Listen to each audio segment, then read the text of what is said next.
Polda Metro Jaya mengatakan 351 orang ditangkap terkait dengan demo tolak tunjangan fantastis DPR di Jakarta pada hari Senin kemarin.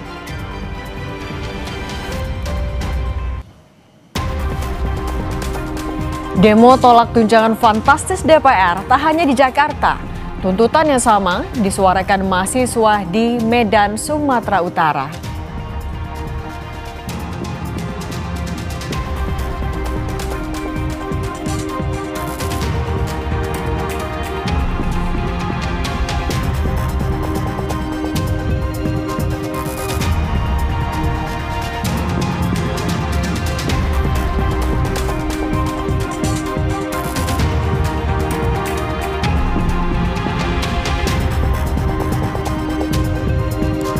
Selain telah memeriksa Lisa Mariana, Komisi Pemberantasan Korupsi melayangkan surat panggilan pada Ilham Habibi dalam kasus dugaan korupsi Bank BJB.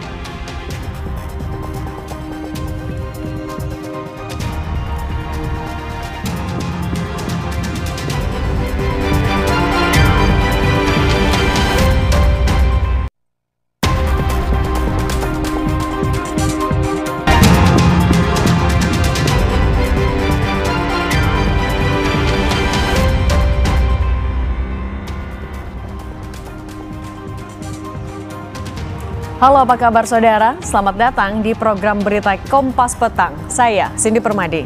Dan saya Dipo Nurbahagia. Anda menyaksikan Kompas Petang di Kompas TV Independen terpercaya. Informasi pertama akan kami awali dari Medan, saudara. Mahasiswa dari berbagai aliansi menggelar aksi unjuk rasa di kantor DPRD Kota Medan. Salah satu tuntutannya adalah menolak kenaikan tunjangan DPR.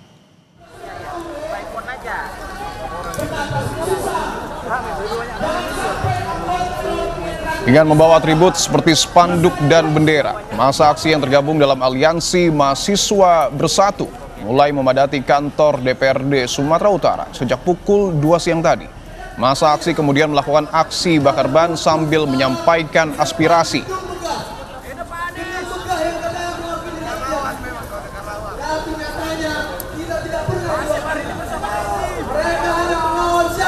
Pemilik modal.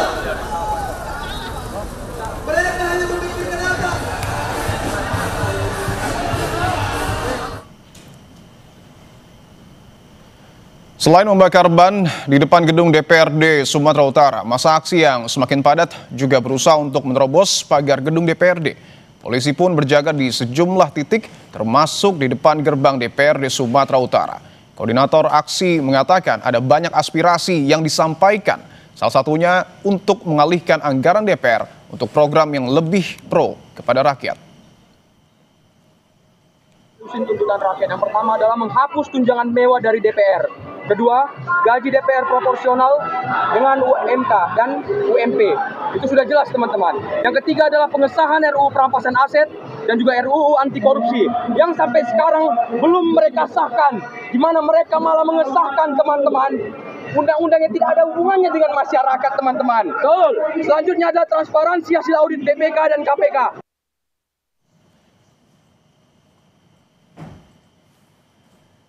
Massa aksi yang semakin banyak akhirnya berhasil menjebol pagar masuk gedung DPRD Sumatera Utara. Namun demonstran belum bisa masuk ke dalam gedung DPRD karena gerbang yang dijaga ketat oleh polisi. Saat ini massa masih terus merangsek masuk ke dalam gedung DPRD Sumatera Utara.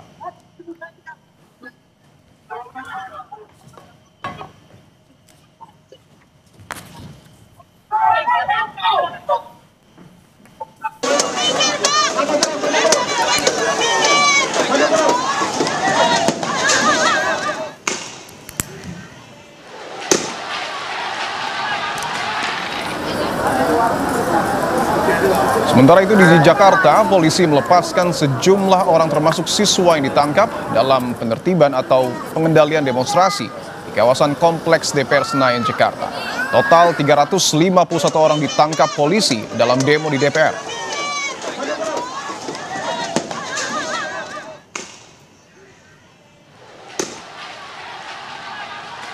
Polisi menjelaskan imbauan dilakukan sebelum penangkapan massa. Mereka ditangkap lantaran ada peristiwa perusakan di Jalan Gerbang Pemuda, flyover Tamburan, dan sekitar kawasan DPR RI. Dari 351 orang, 155 orang dewasa dan 196 adalah anak-anak. Polisi juga melakukan tes urin pada mereka dan ditemukan 7 orang dewasa positif narkotika.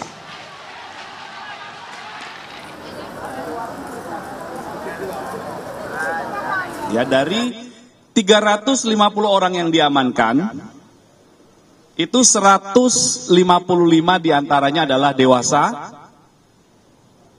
kemudian 196 lainnya adalah anak. Ya, anak ini adalah seseorang yang berusia di bawah 18 tahun. Anak-anak pelajar ini berasal dari Tangerang, Bekasi, Depok, Bogor, ada yang Sukabumi ya.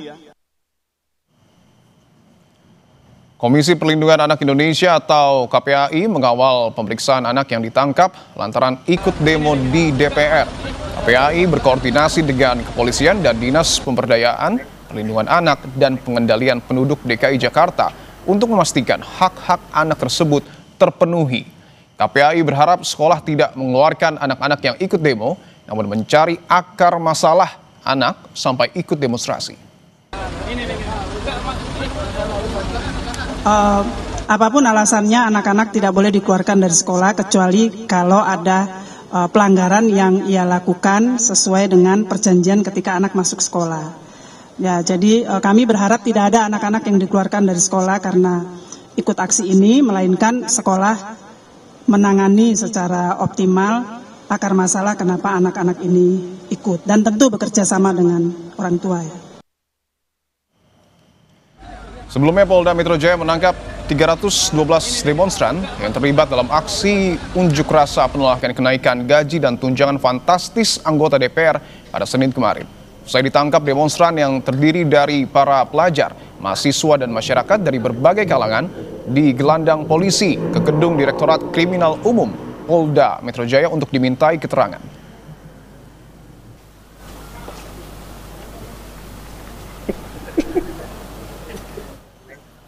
Kita pantau bagaimana jalannya unjuk rasa di Medan, Sumatera Utara dan penanganan demonstran yang ditangkap pasca demo di Jakarta kemarin. Kita sapa dua jurnalis Kompas TV, ada Emir Syah Purba di Medan, Sumatera Utara, dan Jona Hamonangan, serta juru kamera Sabta Yoga di Polda Metro Jaya, Jakarta Pusat.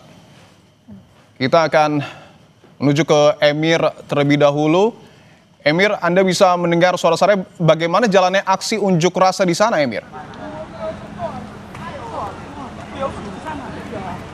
Ya, selamat petang, saudara. Memang aksi demonstrasi yang berlangsung di depan kantor DPRD Sumatera Utara oleh Aliansi Mahasiswa Bersatu pada hari ini masih berlangsung, dan saat ini aksi demonstrasi sudah mulai dipukul mundur oleh aparat keamanan yang berjaga. Tadinya, saudara, masa aksi sudah melangsungkan penyampaian orasi dan aspirasi, dan sampai dengan 2 jam menunggu utusan dari DPRD Sumatera Utara yang kian tak turun untuk mengunjungi para masa aksi. Dan masa aksi bergeser dari pintu utama menuju pintu samping tadi, saudara, untuk mencoba merangsek masuk ke dalam kawasan gedung DPRD Sumatera Utara ini. Dan dapat Anda lihat, terdapat 2 unit mobil water cannon yang disiagakan oleh aparat keamanan untuk memukul mundur masa aksi yang tadi berlangsung ricuh, saudara. Aksi lemparan botol dan juga kayu tak terhindarkan tadinya pada saat masa aksi mulai memanas, karena memang tak kunjung ataupun utusan dari DPRD Sumatera Utara tidak ada yang turun mengunjungi para demonstran, sehingga memang ini membuat situasi memanas. Juga sampai saat ini memang kawasan Imam Bonjol ini mulai disterilisasi oleh aparat kepolisian untuk memukul mundur para masa aksi. Dan memang tadi water cannon dikerahkan untuk memundurkan masa aksi, saudara. Dan memang sampai saat ini aksi demonstrasi berlangsung ricuh. Dapat Anda lihat di belakang saya terdapat aparat keamanan yang berjaga dengan peralatan lengkap dengan menggunakan perisai dan helm tadinya saudara untuk memukul para massa aksi. Banyak sekali mahasiswa-mahasiswa yang turun dalam aksi ini saudara yang menyampaikan aspirasi-aspirasi salah satunya dan yang utama yaitu soal menolak adanya kenaikan tunjangan fantastis anggota DPR, dan juga dalam aksi demonstrasi ini juga ada dituangkan ataupun disampaikan aspirasi-aspirasi lokal seperti untuk menuntut disahkannya undang-undang masyarakat adat untuk melindungi masyarakat adat yang sampai saat ini masih sering konflik dengan perusahaan-perusahaan, saudara. Emir, tadi sempat terjadi aksi menjebol pagar yang kemudian dilakukan oleh massa aksi demonstran, yang artinya pagar ini sudah jebol tetapi belum bisa bertemu dengan anggota DPRD. Apa yang kemudian membuat DPRD tidak ataupun belum menerima massa aksi demonstran di gedung Perwakilan Rakyat? Ya, kami informasikan juga pada Anda sebelumnya massa aksi ini berada di depan pintu utama masuk ke dalam gedung DPRD. Namun massa aksi tak bisa ataupun tidak memungkinkan untuk menjebol pagar tersebut. Pada akhirnya massa aksi berpindah dari pagar utama ke pagar yang tidak jauh dari pagar utama dan berhasil menjebol pagar tersebut. Namun tak satu pun memang anggota DPR yang kemudian menemui massa aksi. Belum lagi massa aksi dihalangi oleh aparat keamanan yang berjaga di depan pintu pagar untuk mencegah adanya mahasiswa yang merupakan massa dalam aksi demonstrasi ini masuk ke dalam kawasan gedung DPRD Sumatera Utara ini. Iya, tuntutan dari massa ini adalah untuk kemudian bertemu secara langsung mungkin dengan Ketua DPRD Sumatera Utara.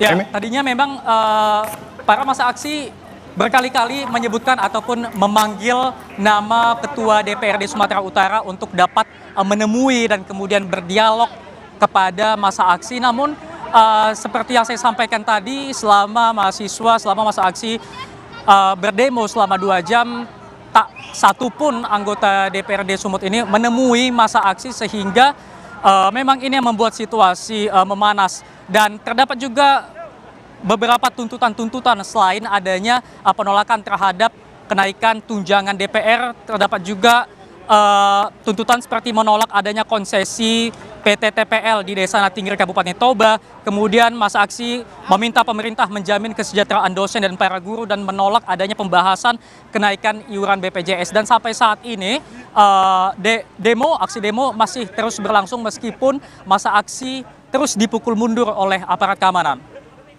Masih berlangsung di depan kantor DPRD Sumatera Utara. Kita akan ke Polda Metro Jaya, ada Jona Hamonangan. Jona, apakah anak-anak yang ditangkap saat demo di DPR sudah dibebaskan, Jona?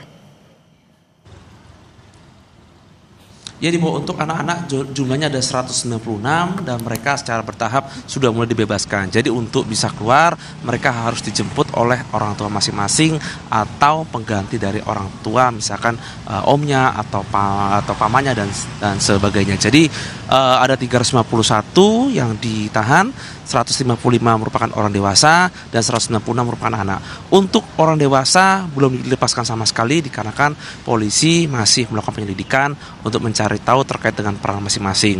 Untuk 190 anak-anak dikarenakan masih di bawah 18 tahun, mereka sendiri dianggap masih di bawah perlindungan orang tua dan ini menjadi salah satu alasan mengapa mereka dilepaskan. Nah, untuk 190 anak-anak ini memang ada yang sekolahnya di Jakarta, ada yang ada sekolahnya di Bogor, Depok, Tangerang, Bekasi, bahkan ada di Sukabumi. Jadi tidak hanya di Jakarta saja, tapi juga dari luar Jakarta. Dan terkait dengan adanya anak-anak yang berhasil diamankan, polisi juga meminta kepada orang tua agar bisa mengawasi anaknya dalam bermedia sosial dikarenakan salah satu ajakan mengapa anak-anak ini bisa ikut dikarenakan memang ada ajakan yang disebarkan secara masif, baik mungkin secara lisan, mungkin dari seniornya atau mungkin dari abang-abang sekolahnya ataupun dari media sosial misalkan dari TikTok atau Instagram yang akhirnya secara masif mereka datang ke Jakarta untuk melakukan aksi demonstrasi. Dan tidak hanya itu juga, polisi juga menghimbau kepada orang tua agar jangan sampai anaknya ikut lagi dalam demonstrasi dikarenakan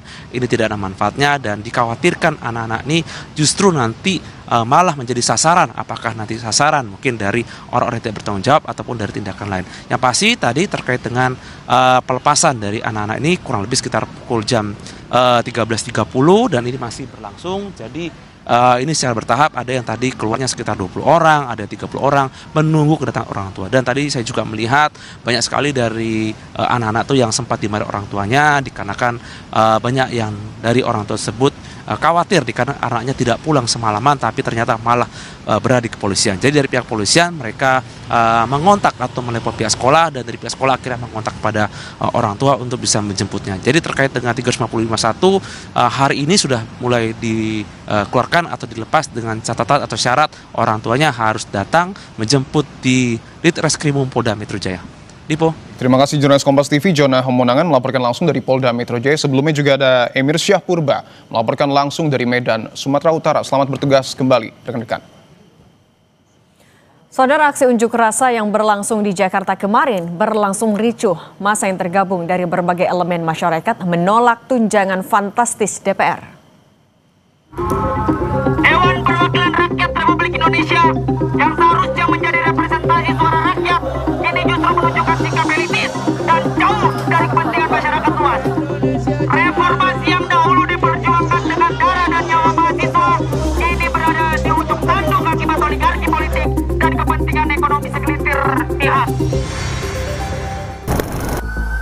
Demonstrasi menolak tunjangan fantastis anggota DPR RI diwarnai kericuhan sejak Senin siang. Demo ini melibatkan beragam kelompok, mulai dari mahasiswa dari berbagai perguruan tinggi hingga masyarakat berpakaian bebas. Mereka terpecah di kelompok kecil dan tidak terorganisasi dalam satu komando. Mahasiswa yang ikut aksi menyatakan berdiri di atas kepentingan rakyat, khususnya pendidik yang digaji rendah. Dari gaji DPR yang sangat tinggi, hari ini kami kampus pendidikan yang dimana banyak sekali guru honorer, pendidik-pendidik di Indonesia, juga ada guru yang masih digaji di bawah 1 juta yang sangat tidak layak untuk melanjutkan hidup. Antaranya di poin ketiga adalah pengabdian pada masyarakat. Maka dari itu ketika pemerintah tidak pro terhadap rakyat, kami akan tetap barisan rakyat itu sendiri. Polisi menduga kericuhan yang terjadi pada demo di DPR akibat ada pihak-pihak yang sengaja memanfaatkan demo ini untuk mengganggu keamanan.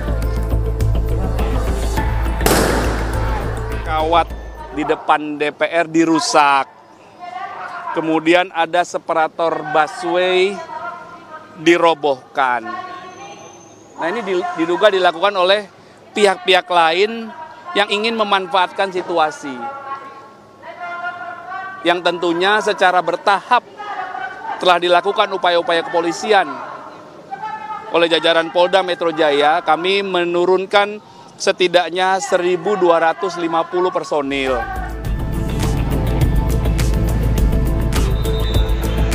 Demonstrasi meluas hingga malam dan melumpuhkan sejumlah arus lalu lintas lantaran penutupan sementara. Selain itu, demo juga berimbas pada perjalanan KRL Rangkas Bitung Tanah Abang. KRL dari Rangkas Bitung hanya sampai ke Bayoran, sementara KRL dari Tanah Abang ke arah Palmerah ditiadakan. Tim Liputan Kompas TV.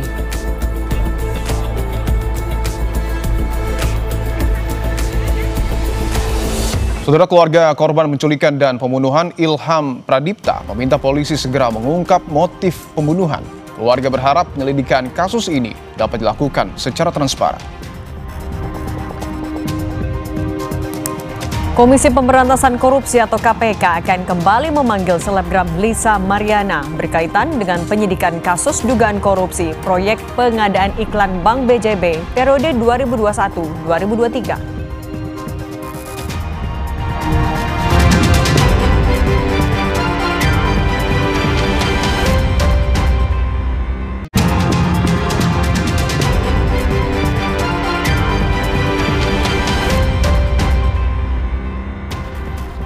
Terima kasih Anda masih bersama kami. Saudara, Komisi Pemberantasan Korupsi akan memanggil anak Presiden ketiga RI, B.J. Habibie, yakni Ilham Akbar Habibie, sebagai saksi dalam kasus dugaan korupsi pengadaan iklan Bank BJB. Juru bicara KPK menyebut pemeriksaan Ilham Habibie diperlukan untuk menelusuri aliran korupsi dana iklan Bank BJB. Salah satunya, KPK akan mengklarifikasi soal jual beli mobil mewah dengan mantan Gubernur Jawa Barat Ridwan Kamil. KPK sebelumnya telah memanggil Ilham Habibie dalam pemeriksaan Jumat 22 Agustus kemarin. Namun Ilham tak bisa hadir dan meminta penjadwalan ulang. Sebelumnya KPK telah menyita 1 mobil mewah dari kediaman Ridwan Kamil sebagai bukti kasus korupsi Bank BJB. Saudara IH terkait dengan perkara di BJB, yaitu terkait dengan dugaan aliran-aliran uang dalam dana non-budgeter ya yang dikelola oleh BJB. Nah, ini kan digunakan oleh siapa, untuk apa, ini kan kemudian didalami ya dari pihak-pihak yang dipanggil, dilakukan pemeriksaan oleh KPK. Dan Komisi Pemberantasan Korupsi atau KPK akan kembali memanggil selebgram Lisa Mariana berkaitan dengan penyidikan kasus dugaan korupsi proyek pengadaan iklan Bank BJB periode 2021-2023. Juru bicara KPK Budi Prasetyo mengatakan KPK telah berkomunikasi dan merencanakan pemanggilan Lisa Mariana. Lantaran penyidik KPK masih memerlukan keterangan Lisa Mariana untuk mengungkap aliran dana non-budgeter yang dikelola di Sekretaris Perusahaan BJB. Masih membutuhkan keterangan berikutnya dari saudari LM dan sudah dikomunikasikan dan direncanakan akan dilakukan pemanggilan kembali terhadap saudari LM untuk mendalami terkait dengan aliran-aliran uang dana non-budgeter yang dikelola di Korset BJB. Oke.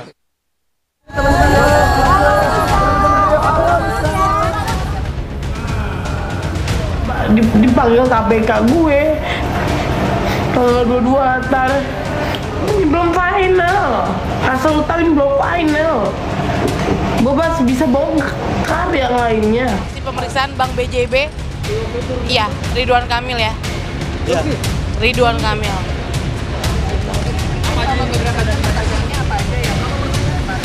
Aliran dana aja.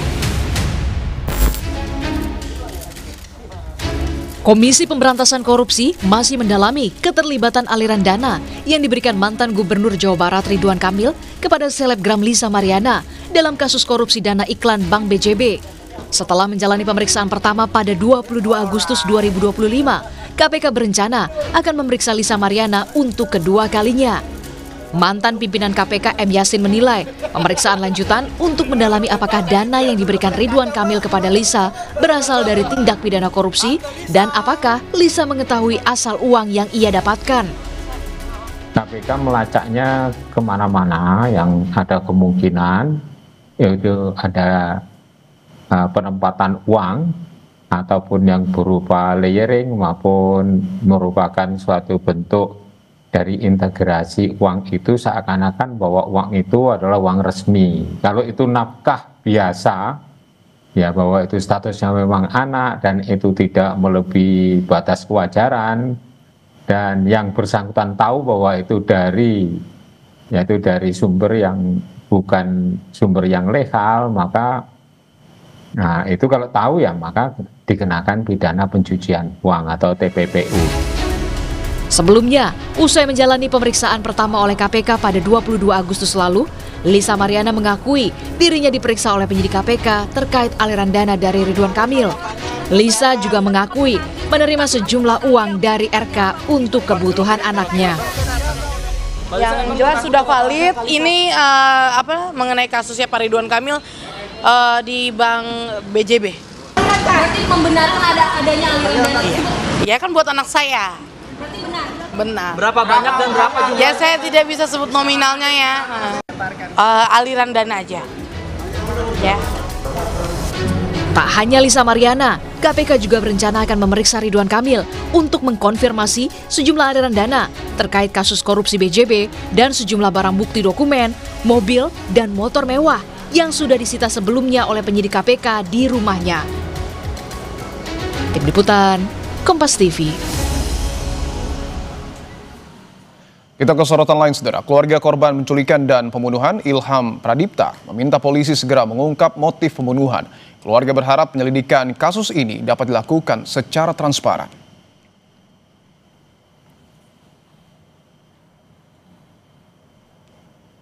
Melalui juru bicaranya, keluarga korban penculikan dan pembunuhan Ilham Pradipta menyatakan tidak ada perilaku korban yang mencurigakan sebelum peristiwa penculikan terjadi. Keluarga menyebut beberapa jam sebelum diculik, korban Ilham Pradipta bersikap seperti biasa, tidak ada kegelisahan atau perilaku berbeda yang ditunjukkan oleh korban. Menurut keluarga, korban dikenal tidak memiliki musuh dan selalu ramah kepada siapapun. Dia jelasin aja biasa. Oh ini kak, di sini makan ini gitu misalnya, jak tinggur ya Surabaya itu. Makanya kakaknya itu sama sekali nggak duga gitu. Ada kejadian seperti ini. Amin beberapa jam itu ya Pak? Beberapa jam? Siang? Jadi itu sore ya? Satu tank.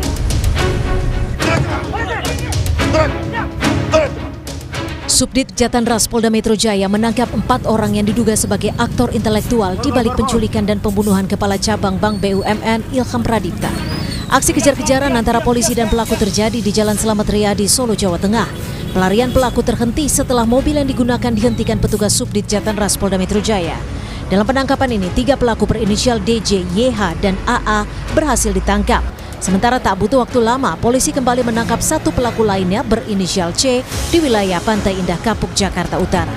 Tak hanya penangkapan di Solo, sebelumnya polisi telah menangkap 4 pelaku lainnya yang diduga berperan sebagai eksekutor. 3 diantaranya ditangkap di kawasan Johar Baru, Jakarta Pusat, sementara 1 lainnya ditangkap saat berupaya melarikan diri di bandara di wilayah NTT. Dari hasil otopsi polisi, terdapat luka akibat benda tumpul di tubuh Muhammad Ilham Pradipta. Jasad Ilham ditemukan dengan tangan dan kaki terikat serta mata dililit lakban di area persawahan di Kampung Karangsambung, Desa Nagasari, Bekasi, Jawa Barat. Psikolog forensik Reza Indragiri menduga motif emosional serta perasaan negatif bisa saja menjadi dasar pelaku otak penculikan melakukan kejahatannya. Tapi jangan lupa ada motif lain, yaitu motif emosional. Bahwa seseorang melakukan aksi kejahatan baik dengan tangannya sendiri maupun dengan tangan orang lain sebagai ekspresi adanya perasaan negatif yang dia rasakan terhadap target. Entah itu amarah, kebencian, dendam, cemburu, putus asa, ataupun perasaan-perasaan negatif lainnya. Istri korban, Puspita Aulia, meminta polisi segera mengusut tuntas kasus kematian suaminya, termasuk mengungkap motif pelaku.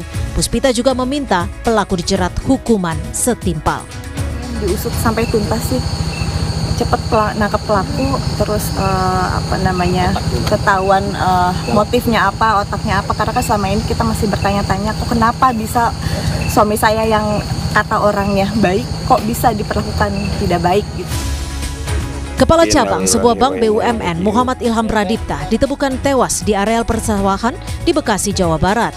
20 Agustus 2025 atau 1 hari sebelum ditemukan tewas, rekaman CCTV di parkiran sebuah pusat perbelanjaan di Ciracas, Jakarta Timur menunjukkan Ilham Pradipta menjadi korban penculikan.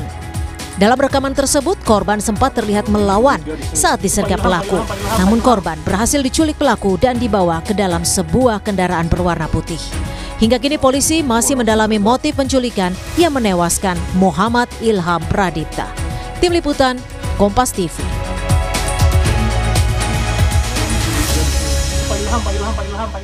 Usai jeda kami akan kembali dengan informasi Presiden Prabowo Subianto memberi tanda kehormatan kepada 141 tokoh yang dinilai berjasa bagi bangsa dan negara. Beberapa di antaranya adalah pejabat publik termasuk Menteri Kabinet Merah Putih.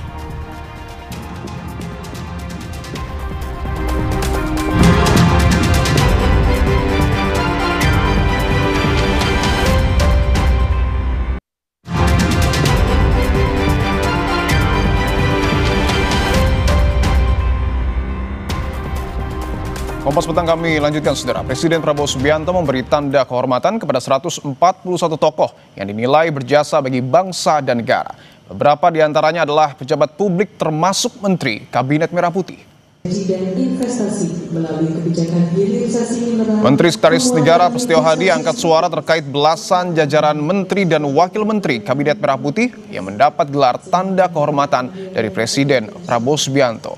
Prasetyo memastikan pemberian gelar kehormatan itu bukan karena atribusi menteri dan wakil yang melekat, akan tetapi karena prestasi yang dicapai selama menjabat kurang lebih 10 bulan pertama pemerintahan Prabowo Gibran. Diberikan penghormatan oleh Bapak Presiden itu. Kalau bicaranya adalah jabatan di kabinet ya. Nah, yang kemudian itu diukur oleh Bapak Presiden untuk beberapa anggota kabinet yang meskipun baru 10 bulan tapi kemudian dianggap sudah mencapai prestasi yang luar biasa, misalnya dalam hal pangan. Makanya kalau tadi saudara-saudara perhatikan di situ kan ada Menko Pangan, kemudian ada Menteri Pertanian gitu. Jadi memang bukan karena ini mewakili kabinet itu merah putih, tidak begitu. Tapi memang karena prestasi yang sudah dihasilkan selama 10 bulan. Secara resmi, Prabowo menganugerahkan tanda kehormatan Republik Indonesia kepada 141 penerima. Tanda kehormatan Bintang Republik Indonesia Utama diberikan kepada 15 orang, 2 diantaranya adalah Puan Maharani, Ketua DPR RI, dan Sufmi Dasko Ahmad, Wakil Ketua DPR RI. Bintang Republik Indonesia Utama merupakan salah satu tanda kehormatan tertinggi di Indonesia.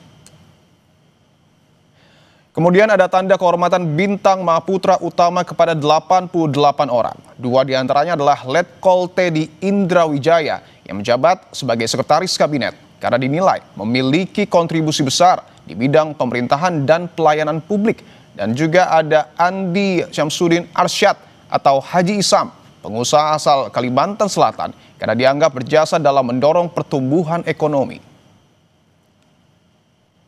Selanjutnya ada tanda kehormatan Bintang Jasa Utama untuk 8 orang. Salah satunya adalah Tengku Nyaksandang bin Lamudin. Tokoh asal Aceh itu memiliki jasa besar dalam pengadaan pesawat pertama Republik Indonesia, Selawah RI-001. Saudara Presiden Prabowo Subianto menganugerahkan tanda kehormatan Republik Indonesia kepada 141 tokoh, tak sedikit diantaranya merupakan jajaran menteri dari Kabinet Merah Putih. Dari sederet nama itu ada nama Puan Maharani, Sufmi Dasko Ahmad, hingga Letkol Teddy Indra Wijaya, serta para menteri lainnya. Apa alasan pemberian tanda kehormatan ini? Kami akan membahasnya dengan Wakil Kepala Staf Kepresidenan, M. Kodari, dan juga ada pengamat politik Ikrar Nusa Bakti. Bapak-bapak, selamat petang semuanya. Selamat petang. Baik, saya ingin ke Bung Kodari terlebih dahulu, bahwa ada sejumlah nama menteri yang kemudian diberikan tanda kehormatan. Saya akan sebut, misalnya adalah Menteri SDM Bahlil Lahadalia, ada Seskap Teddy Indra Wijaya, bahkan ada Menko Infrastruktur Agus Harimurti Yudhoyono, dan juga ada nama Fadlizon, Menteri Kebudayaan. Apa sesungguhnya makna pemberian tanda kehormatan ini, Bung Kodari? Ya, kalau kita kembali kepada undang-undangnya ya, itu kan semua mengacu kepada 3 aspek. Pertama, berjasa pada suatu bidang atau peristiwa tertentu yang penting bagi bangsa dan negara. Yang kedua, pengabdian dalam bidang tertentu juga yang sudah berlangsung lama dan memberikan kontribusi yang nyata. Kemudian yang ketiga, Dharma Bakti yang diakui secara nasional ataupun secara internasional. Saya kira dari nama-nama yang tersebut tadi itu pada bagian masing-masing sudah memenuhi kriteria, setidaknya salah satu dari 3 yang sudah disampaikan. Yang jelas kalau kita membicarakan mengenai gelar dan jasa ini, memang sudah ada suatu mekanisme yang berjalan dari waktu ke waktu, yang diberikan penilaiannya dan analisanya oleh suatu dewan gelar dan tanda jasa, serta memang merupakan wewenang dari presiden sebagaimana diatur oleh konstitusi pada pasal 15. Demikian. Oke, baik, saya ingin ke Pak Ikrar. Ketika sejumlah menteri mendapatkan tanda penghormatan dari presiden meskipun baru beberapa bulan menjabat, apakah memang sudah layak diberikan tanda penghormatan, Pak Ikrar? Kalau buat saya belum ya.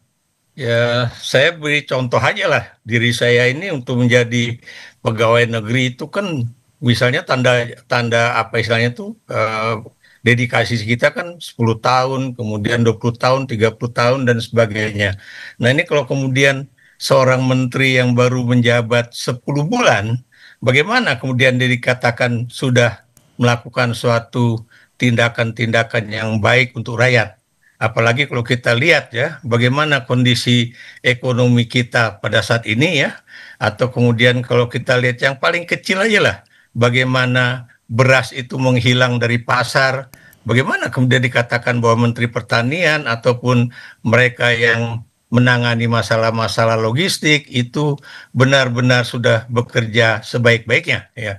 Ini menjadi satu contoh ya. Saya beri contoh ya, ini hari ini misalnya ada tulisan teman saya ya, ini apa namanya itu Yudi Latif ya, mengenai apakah misalnya bintang Mahaputra itu benar-benar layak untuk diberikan kepada yang tadi Anda sebutkan nama-namanya itu ya.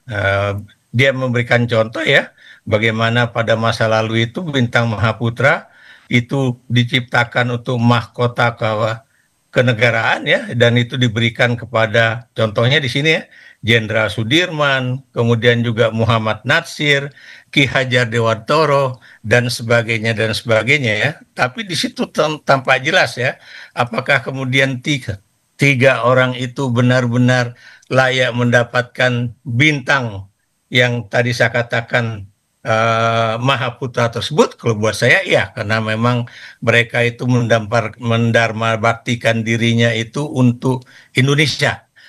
Kalau untuk diberikan kepada yang tadi yang berasal dari Aceh ya, itu juga saya setuju. Kenapa demikian? Karena biar bagaimanapun beliau itu memberikan suatu sumbangan yang tidak ternilai harganya ya, yaitu pesawat Seulawah DC-3 ya, yang kemudian menjadi pesawat pertama yang dimiliki bukan saja oleh Indonesia tapi juga oleh Garuda Indonesian Airways ya. Dan itu adalah suatu pesawat yang benar-benar amat berharga bagi sebuah republik yang baru berdiri ya. Atau kemudian kalau nanti pemerintah juga memberikan suatu penghormatan kepada orang Aceh juga yang sudah memberikan sumbangan untuk emas yang kemudian dipasang di Monumen Nasional atau Tugu Nasional dulunya ya, itu juga adalah orang-orang yang memang pantas untuk mendapatkan kehormatan tersebut ya. Tapi kalau kemudian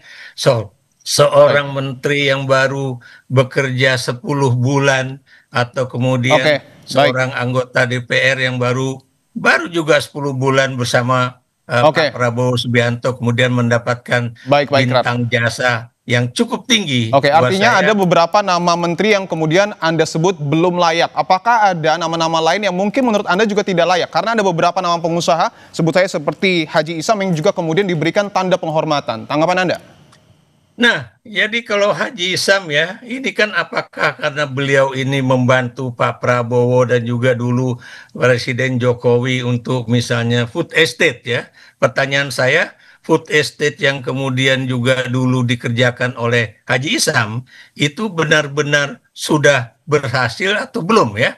Termasuk juga yang ada di Merauke sana, yang ada di Kalimantan, dan juga di tempat-tempat lain ya. Kalau kemudian itu benar sudah berhasil, barulah kemudian kita mengatakan pantas Haji Isam itu mendapatkan suatu bintang Mahaputra utama ya. Tapi kalau kemudian ini cuma gara-gara dia itu melakukan suatu pekerjaan yang sangat dekat dengan kepentingan Presiden Prabowo Subianto atau kemudian juga terkait dengan upaya food estate yang ada di wilayah timur Indonesia sana, buat saya ini juga belum pantas untuk diberikan bintang. Saya ingin ke Bung Kodari bahwa tadi disebut salah satunya adalah Haji Isam belum layak atau belum pantas mendapatkan tanda penghormatan dari Presiden. Tanggapan Anda, Bung Kodari? Ya, tentu penilaian yang lebih detail ada di anggota Dewan Gelar yang jumlahnya sekitar 7 orang. Dan anggota Dewan Gelar itu kalau menurut undang-undang sudah diatur, ada 2 dari akademisi, ada 2 dari militer, dan ada 3 dari mereka yang sudah pernah menerima tanda jasa. Kalau saya pribadi melihat bahwa Pak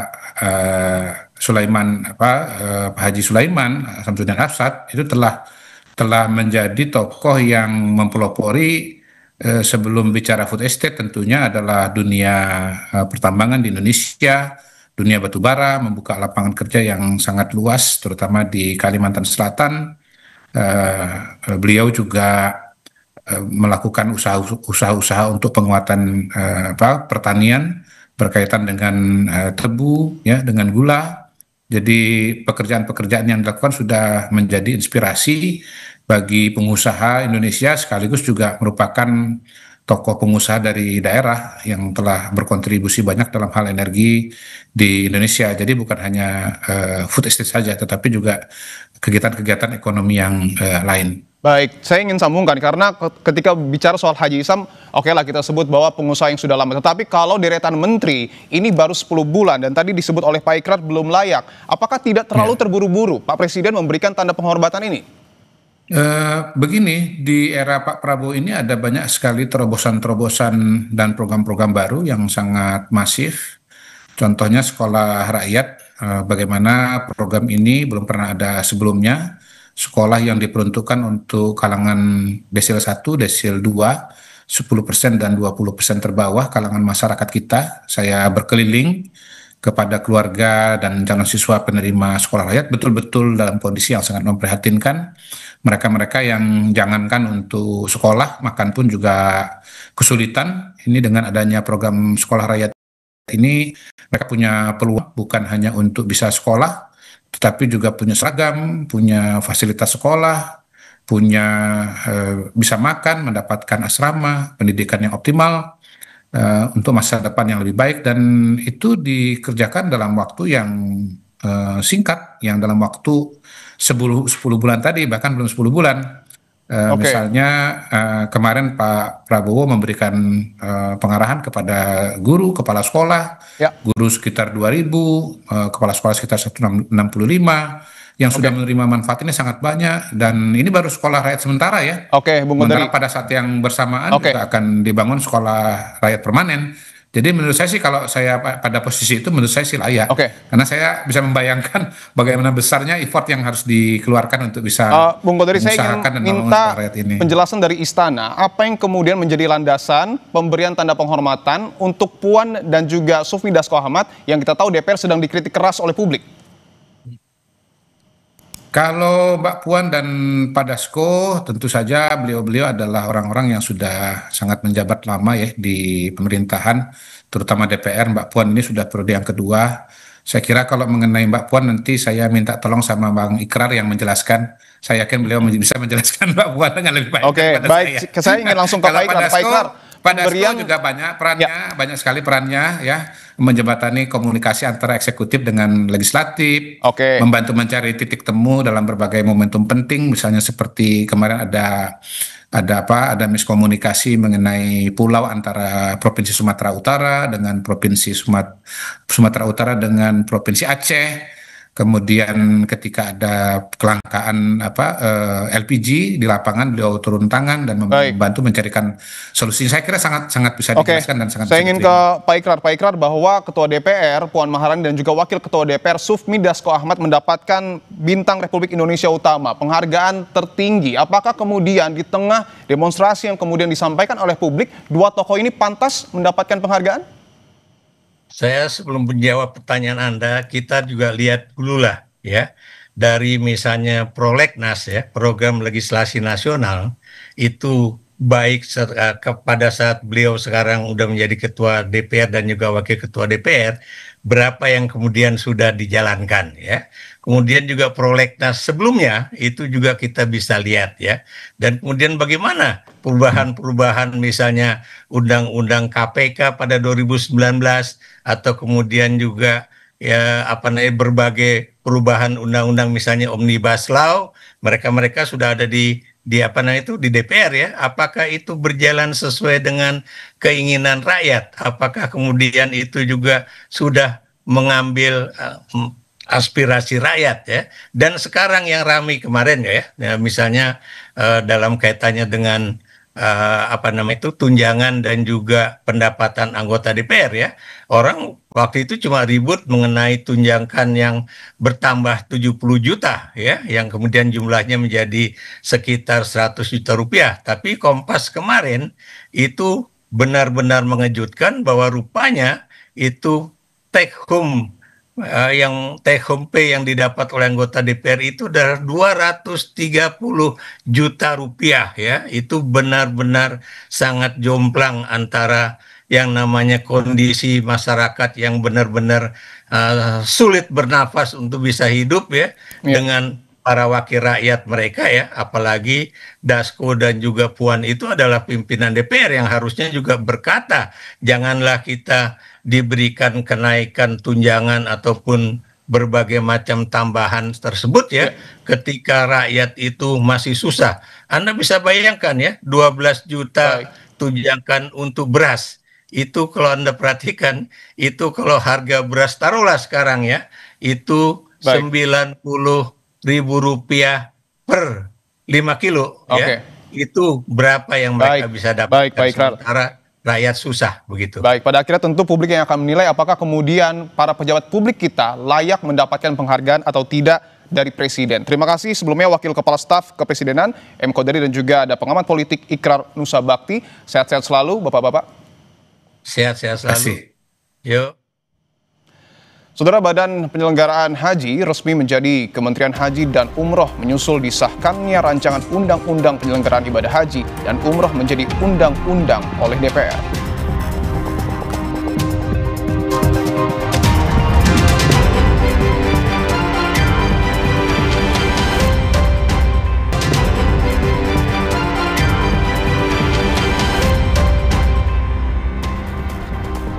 Badan Penyelenggara Haji resmi menjadi Kementerian Haji dan Umroh menyusul disahkannya rancangan Undang-Undang Penyelenggaraan Ibadah Haji dan Umroh menjadi undang-undang oleh DPR.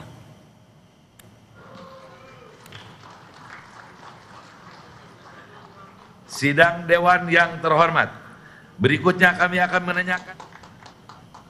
Persetujuan ini diambil dalam rapat paripurna DPR di Kompleks Parlemen Senayan, Jakarta, Selasa pagi. Hadir dalam paripurna ini Menteri Agama Nasaruddin Umar dan Menteri Hukum Supratman Andi Aktas. Sebelum disahkan, Ketua Komisi 8 DPR Marwan Dasopang menyebut jika Kementerian Haji dan Umroh akan tetap menjadi mitra kerja Komisi 8 DPR. Sementara Menteri Hukum mewakili Presiden menyatakan menyetujui pengesahan RUU Haji dan Umroh menjadi undang-undang sebagai landasan perubahan BP Haji menjadi Kementerian Haji dan Umroh. Pertama, Komisi 8 meminta pada pembahasan tingkat 2 di rapat paripurna DPR RI hari ini untuk dapat disahkan menjadi undang-undang. Kedua, kementerian yang mengurusi sub urusan haji dan umroh yang merupakan lingkup urusan pemerintahan di bidang agama dapat menjadi mitra kerja Komisi 8 DPR RI. Wakili Presiden dalam rapat paripurna yang terhormat ini dengan mengucapkan puji syukur kepada Allah Subhanahu wa taala, Presiden menyatakan setuju rancangan undang-undang tentang perubahan ketiga atas Undang-Undang Nomor 8 Tahun 2019 tentang penyelenggaraan ibadah haji dan umroh untuk disahkan menjadi undang-undang. Kita ke berita lain, Saudara. Presiden Prabowo Subianto meresmikan Gedung Layanan Terpadu dan Institut Neuroscience Nasional di Rumah Sakit Pusat Otak Nasional Mahar Mariono. Profesor, ini kok saya dapat. Dalam peresmian ini turut mendampingi Presiden Prabowo, Menteri Kesehatan Budi Gunadi Sadikin dan Menteri Keuangan Sri Mulyani. Dalam sambutannya, Prabowo mengatakan pernah menjadi pasien dari Dr. Mahar Mariono dan Mahar Mariono juga merupakan seorang pejuang. Prabowo juga menyinggung soal Indonesia yang masih kekurangan 70.000 dokter spesialis. Kalau sama saya sempat jadi pasien sebentar lah. Namanya tentara, pernah kecelakaan beberapa kali, jadi sempat otak saya pun diperiksa oleh beliau, diketok-ketok di sini dan di sana. Saya kenal Profesor Mahar Mariono dan waktu itu saya ingin katakan kepada generasi penerus, Profesor Mahar Mariono waktu mudanya adalah pejuang,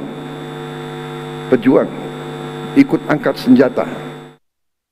Saudara, tetap bersama kami, Kompas Petang akan kembali dengan informasi usai di demo masyarakat soal tunjangan rumah anggota DPR RI.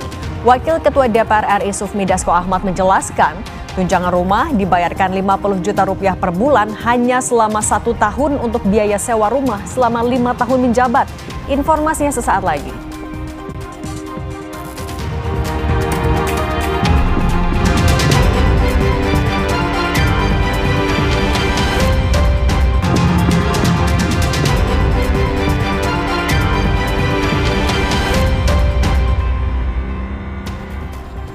Anda masih menyaksikan Kompas Petang, saya Cindy Permadi. Saudara, usai didemo masyarakat soal tunjangan rumah anggota DPR RI, Wakil Ketua DPR RI Sufmi Dasko Ahmad menjelaskan, tunjangan rumah dibayarkan 50 juta rupiah per bulan hanya selama 1 tahun untuk biaya sewa rumah selama 5 tahun menjabat.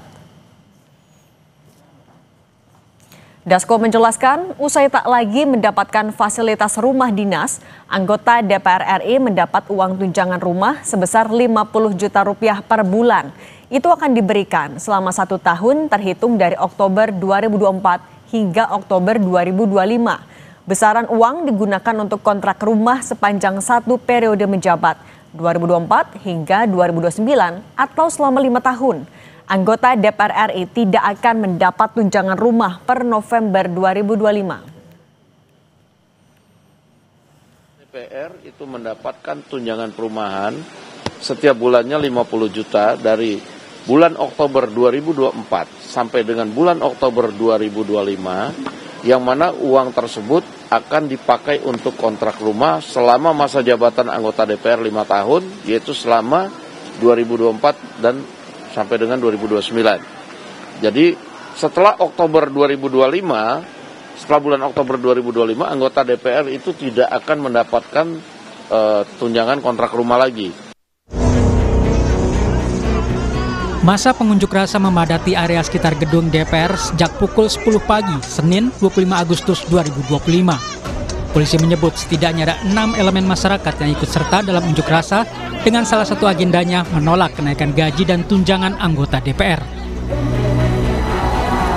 Aksi massa kemudian diwarnai kericuhan setelah adanya 1 motor yang dibakar. Sebagian pengunjuk rasa berlarian. Sejumlah polisi bermotor lalu datang untuk memecah kerumunan. Aksi berkembang menjadi perusakan sejumlah fasilitas di area gedung DPR, di antaranya fasilitas pintu masuk motor. Massa bahkan memecahkan kaca dan pos penjagaan. Seorang pengunjuk rasa menilai gaji dan tunjangan yang diterima anggota DPR tidak sesuai dengan kinerja mereka selama ini. Hari ini mereka digaji dengan tinggi, tapi kebijakan-kebijakan yang harusnya pro terhadap rakyat dia tidak lakukan. Namun mereka mempercepat RUU yang pro terhadap oligarki hadir menemui masa aksi. Karena kemarin statement daripada Bu Puan Maharani mengatakan, silakan datang ke gedung DPR, pintu terbuka lebar untuk menyampaikan kritik dan saran. Maka hari ini kita konkretkan, kita yakinkan, kita datang di sini dibuka. Namun kita lihat bersama-sama, kita dibenturkan dengan pihak kepolisian. Anggota Komisi 2 DPR RI dari fraksi Partai Golkar, Ahmad Irawan mengatakan, tunjangan yang diterima untuk mempermudah anggota dewan memperjuangkan warga yang ada di daerah pemilihannya. Apa yang ditransfer ke masing-masing anggota DPR, ya sebenarnya kembali ke masyarakat juga, karena tunjangannya adalah tunjangan dalam konteks memperjuangkan aspirasi masyarakat dan kepentingan daerah pemilihan gitu. Direktur Eksekutif Lingkar Madani Ray Rangkuti berharap DPR segera mengubah aturan soal pemberian tunjangan, karena selama ini masyarakat merasa DPR bukanlah wakil rakyat. Mestinya wakil-wakil rakyat kita yang ada di DPR itulah orang yang pertama kali merasakan bagaimana kesulitan yang dialami oleh masyarakat kita hari ini gitu ya. Bagaimana keresahan bisa menjalar begitu cepat di tengah masyarakat kita terkait dengan begitu banyak ya persoalan-persoalan yang dihadapi entah dari itu. Aksi unjuk rasa ini seharusnya membuka mata para anggota dewan untuk lebih memperjuangkan aspirasi masyarakat. Tim Liputan Kompas TV.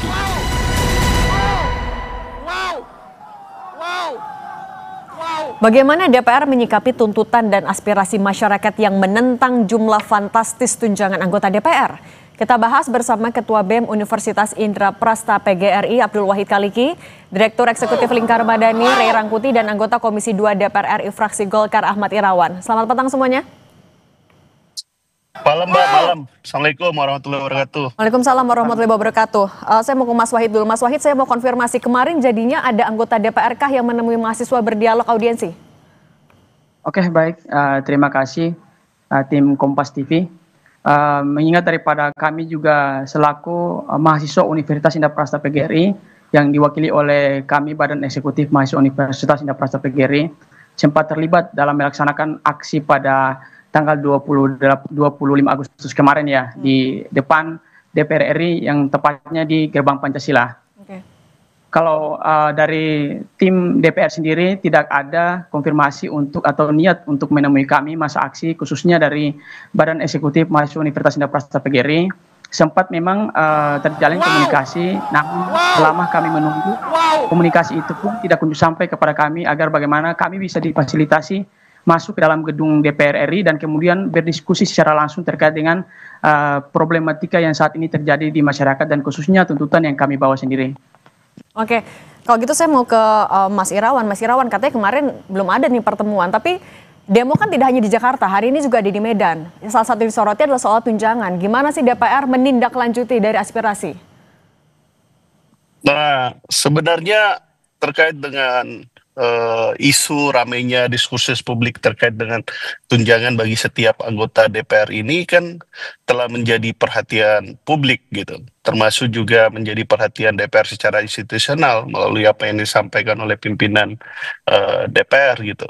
Jadi yang menjadi tuntutan, yang menjadi aspirasi telah didengarkan oleh DPR dan saya kira tadi juga oleh Kompas tadi sudah ada update-nya bahwa pimpinan DPR telah menyampaikan bahwa kaitannya dengan apa yang menjadi aspirasi itu telah dipenuhi oleh DPR. Tapi mau menegaskan dulu untuk dasar hukumnya ini apa? Kan kalau di surat sekjen sebelumnya nggak ada keterangan kalau cuma 1 tahun, memang hanya 1 tahun sebenarnya? Wah itu saya nggak tahu Mbak, karena kaitannya dengan tunjangan dan sebagainya itu diurus oleh Kesekretariatan Jenderal dan anggota DPR seperti kami ya kami tidak mengetahui semua hal secara teknis administratif, kami hanya menerima apa yang diberikan oleh negara. Ini memang belum tersosialisasi bahkan ke anggota DPR-nya sendiri atau memang ini adalah aturan baru? Apanya, Mbak? Ini yang untuk tunjangan yang hanya 1 tahun untuk tunjangan rumah. Ya kami telah mendengarkan melalui pemberitaan media dan kemudian kami juga telah mendapatkan arahan dan saya kira itu satu keputusan yang strategis bagian dari proses DPR mendengar apa yang menjadi aspirasi dan tuntutan publik.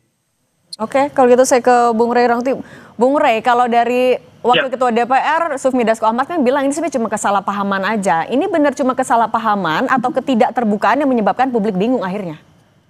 Saya kira yang kedua, lebih banyak karena disebabkan ketidakterbukaan. Jangankan kepada rakyat, bahkan kepada anggota DPR sendiri pun ya keterbukaan itu nggak tercipta. Tadi Bung Ahmad sudah menyebutkan kepada kita ya, bagaimana mereka nggak ngerti angka 50 juta itu datang dari mana. Kan pokoknya mereka tiba-tiba udah disebutkan akan dapat dana tunjangan sekitar 50 juta per bulan bagi setiap anggota DPR gitu. Jadi hubungannya kayaknya cuma sekretariat DPR, lalu Menteri Keuangan, plus mungkin nanti adalah pimpinan DPR gitu. Dan ini bukan mekanisme yang tiba-tiba, ini udah terjadi berulang kali ya di DPR itu. Saya kan sejak tahun berapa itu ya, sejak tahun 2000-an kali ya udah berulang kali protes soal hal-hal yang didapatkan dengan sangat mewah oleh anggota DPR gitu. Dari misalnya soal tunjangan ini, tunjangan itu, ya mobil, ya kan, lalu rencana pembangunan gedung mewah di DPR dahulu di zamannya Pak Marzuki Ali, itu semuanya pernah kita protes gitu. Tapi umumnya jawaban dari anggota DPR itu nggak tahu. Kok tiba-tiba misalnya laptop, kami nggak pernah minta laptop loh, kok tiba-tiba ada gitu ya kan? Atau kursi empuk ya yang diberikan ke mengganti kursi yang lama di DPR juga nggak diketahui oleh anggota DPR. Perbaikan ruang kantor di ruang kantor setiap anggota DPR di DPR itu nggak tahu juga. Termasuk yang sekarang tuh ya sulitnya masyarakat mengakses ke DPR itu karena pintunya banyak sekali gitu loh Pak. Saking banyaknya justru itu juga bikin bingung ya Bung Rey. Nah kalau gitu Mas itu pun ditanya oleh anggota DPR, saya juga nggak ngerti kenapa harus ketat begitu gitu. Oke, kalau gitu Mas Wahid, kalau kata Wakil Ketua DPR ini kesalahpahaman aja dan akan berhenti kok di bulan Oktober, ini penjelasan yang bisa Anda terima? Kalau dari kami, dari kalangan mahasiswa, tentu ini memang secara akal sehat tentu tidak bisa kita terima ya. Karena mengingat informasi memang harus mendalam dan keterbukaan terhadap semua publik yang ada di Republik Indonesia, khususnya di lingkungan masyarakat dan mahasiswa. Sementara tadi dari salah satu anggota DPR juga yang Bang Ahmad ya, yang sudah mengatakan bahwa dari mereka sendiri saja tidak mengetahui hal tersebut. Nah, ini menjadi keraguan tersendiri. Apakah memang itu langsung diputuskan oleh pimpinannya, ataukah memang ada persetujuan dari pihak-pihak anggota DPR lain yang memang karena Bang Ahmad tidak mengakses informasi secara penuh, akhirnya dari beliau sendiri tidak mengetahui tersebut. Nah, kalau dari kami, saya ingin mengklarifikasi. Jadi bukan saya tidak mengetahui, tapi kaitannya dengan hak-hak administratif, keprotokoleran, dan lain sebagainya, itu menjadi wilayah kesekjenan gitu loh.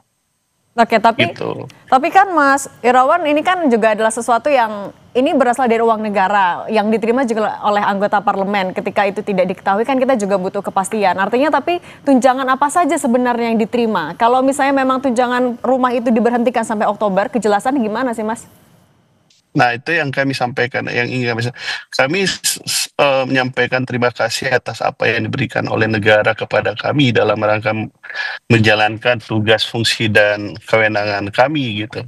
Nah, kaitannya dengan pertanyaan yang seperti yang Mbak sampaikan, ya saya ingin mengatakan bahwa pertanyaan ini adalah pertanyaan yang sensitif dalam situasi sekarang, sehingga apapun yang menjadi jawaban kami itu pasti ditangkapnya dengan dianggap sebagai suatu hal yang keliru gitu loh. Padahal kaitannya dengan tunjangan itu kan dalam rangka untuk mengoptimalisasi pelaksanaan tugas, fungsi, dan kewenangan kami sebagai anggota DPR, baik itu fungsi legislasi, pengawasan, maupun dalam rangka mendukung kinerja kami di daerah pemilihan gitu. Oke, justru ini juga kita mau meluruskan, kita membuka ruang diskusi, tapi Mas Irawan mau memastikan, artinya kalau memang tunjangan rumah hanya sampai Oktober, hanya 1 tahun, Anda juga sebagai anggota DPR yang menerima, tidak masalah itu ya?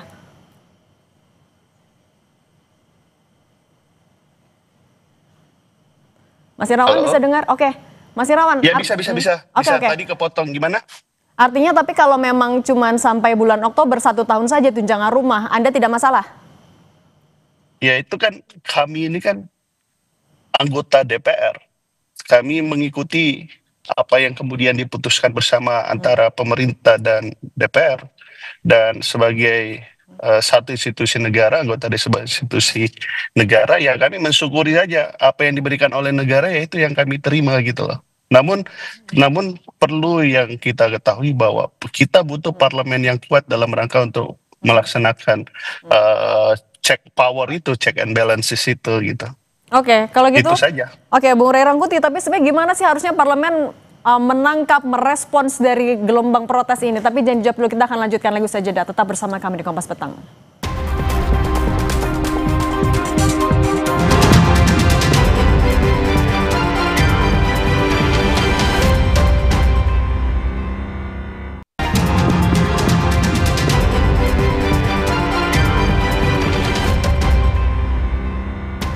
Kami lanjutkan dialog kami. Bung Ray Rangkuti, ini kalau melihat respons dari Wakil Ketua DPR Sufmi Dasko Ahmad, ini sebenarnya hanya respons untuk menenangkan saja atau ya memang ini adalah kebijakan udah jelas? Ini gimana sih kalau Anda melihatnya?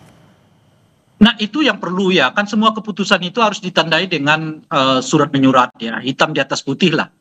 Baiknya supaya tidak ada pertanyaan lanjutan, ya itu ditampilkan saja bahwa keputusan terkait dengan tunjangan biaya rumah kepada anggota DPR yang 50 juta per bulan itu akan dihentikan per Oktober 2025 gitu. Tunjukkan saya suratnya kepada publik supaya itu akan bisa menenangkan publik. Oh, saya kira sedikit membantu lah ya. Kalau menenangkan belum tentu gitu juga. Tapi itu sedikitnya membantu untuk meredakan situasi yang kita lihat dari kemarin sampai hari ini mungkin gitu ya. Nah, jadi tapi itu lagi kalau nggak diperlihatkan ya mungkin orang tetap bertanya-tanya gitu kan. Nah, yang kedua nanti akan kita lihat di postur APBN. Apakah APBN tahun 2026 misalnya alokasi pendanaan terhadap rumah anggota DPR itu masih ada atau tidak? Realisasinya gitu. Tapi intinya begini ya, harus dicermati betul pernyataan ini harus dilihat dalam kerangka kebenarannya ya mungkin 50-60%, 40%-nya harus tetap dikawal sehingga betul-betul terrealisasi ya bahwa tunjangan ini hanya sampai per Oktober 2025. Nah, tadi misalnya Pak Dasko menyebut ini yang kurang tersosialisasi. Lah kok bisa itu kurang tersosialisasi? Kan mestinya itu juga disampaikan kepada anggota DPR secara menyeluruh bahwa mereka hanya mendapatkan tunjangan sampai Oktober. Nah, anggota DPR-nya kan umumnya juga nggak tahu bahwa kalau yang dalamnya saja juga tidak tahu kan, apalagi yang di luar. Nah, oke, Mas Wahid, kalau Anda melihatnya sebenarnya ini adalah keputusan yang adilkah dilakukan ketika ya sudah memberikan rasa adilkah untuk teman-teman mahasiswa yang kemarin turun ke jalan? Kalau dari kami sendiri sih memberikan perasaan adil, kami tentu belum merasakan juga, mungkin dari kami masih sama di dalam Bang Rey, bahwa kalau memang pernyataan yang mengatakan terkait dengan cuma sampai bulan Oktober saja, maka ditunjukkan saja biar menjadi satu kepastian sebagai konsumsi publik. Dan mungkin jadi tadi seperti dibilang Bang Rey, bahwa itu bisa mengurangi atensi massa dalam hal melakukan aksi demonstrasi ataupun melakukan hal protes. Jadi kalau dibilang untuk bagi kami akan tetap terus menyuarakan itu sampai memang kami mendapat informasi yang benar-benar pasti dan konkret. Karena sampai saat ini kami melihat pun daripada pihak DPR belum memberikan suatu hal yang pasti dan konkret untuk kami para mahasiswa. Tapi kalau selain tunjangan rumah, apalagi yang jadi sorotan mahasiswa? Kalau selain dari tunjangan rumah, kami tentu menyoroti juga tunjangan terkait dengan keluarga dalam hal konteks anak dan istri itu mendapati tunjangan, seperti yang kita lihat di beredar di media sosial, bahwasanya ini menjadi pertanyaan besar. Sebenarnya daripada anggaran yang diberikan kepada anggota DPR ini, kami sebenarnya tidak masalah dengan tunjangan seperti itu. Namun, kalau memang dibarengi dengan kinerja yang memang diharapkan oleh masyarakat, kalau kita lihat dalam segi masalah yang ada saat ini terjadi di masyarakat, tentu ini berbanding terbalik sekali dengan apa yang diberikan dan apa yang dikasih oleh anggota DPR. Contohnya saat ini di Indonesia kita tahu terkait dengan masalah ekonomi yang saat ini mungkin belum membaik.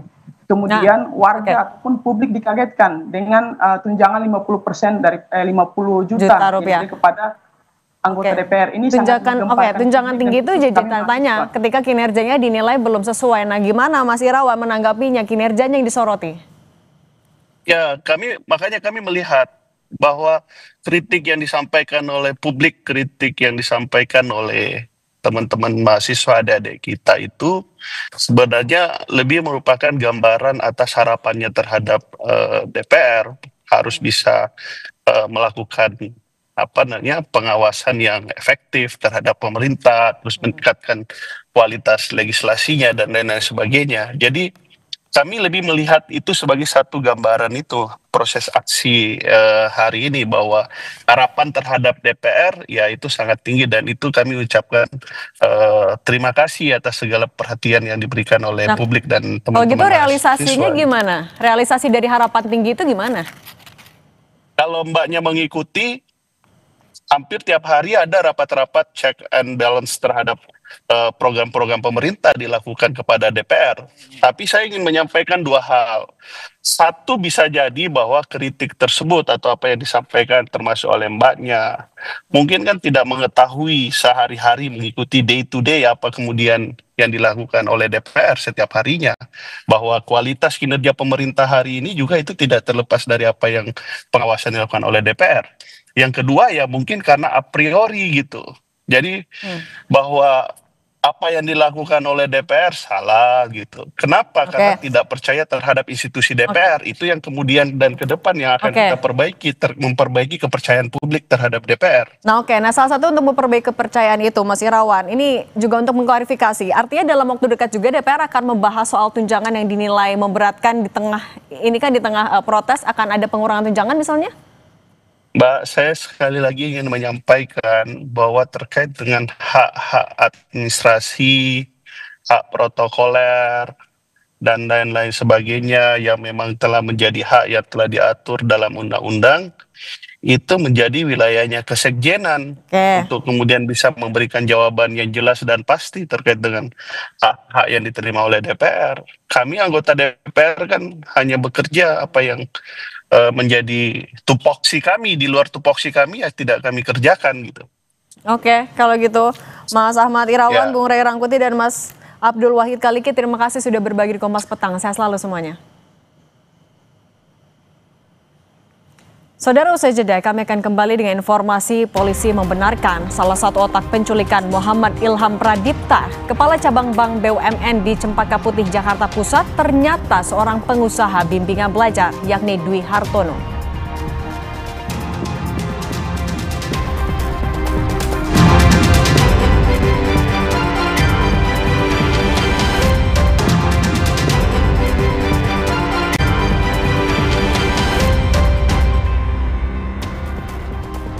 Terima kasih Anda masih menyaksikan Kompas Petang. Polisi membenarkan salah satu otak penculikan Muhammad Ilham Pradipta, Kepala Cabang Bank BUMN di Cempaka Putih, Jakarta Pusat, ternyata seorang pengusaha bimbingan belajar, yakni Dwi Hartono.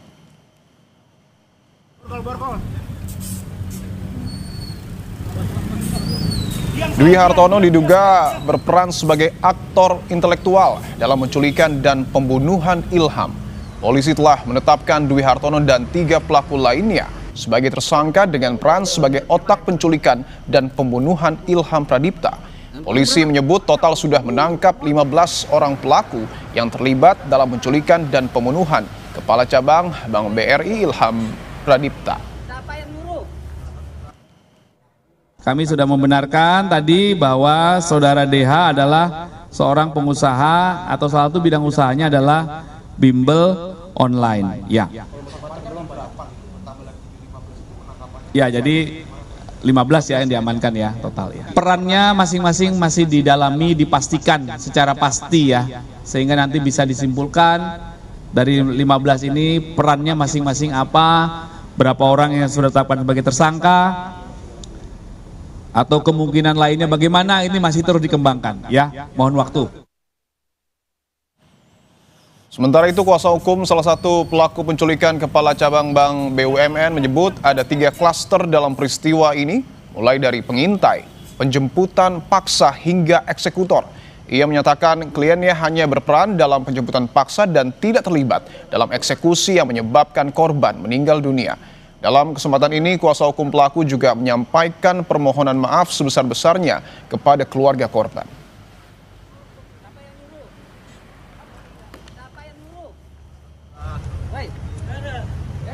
Mantap bro.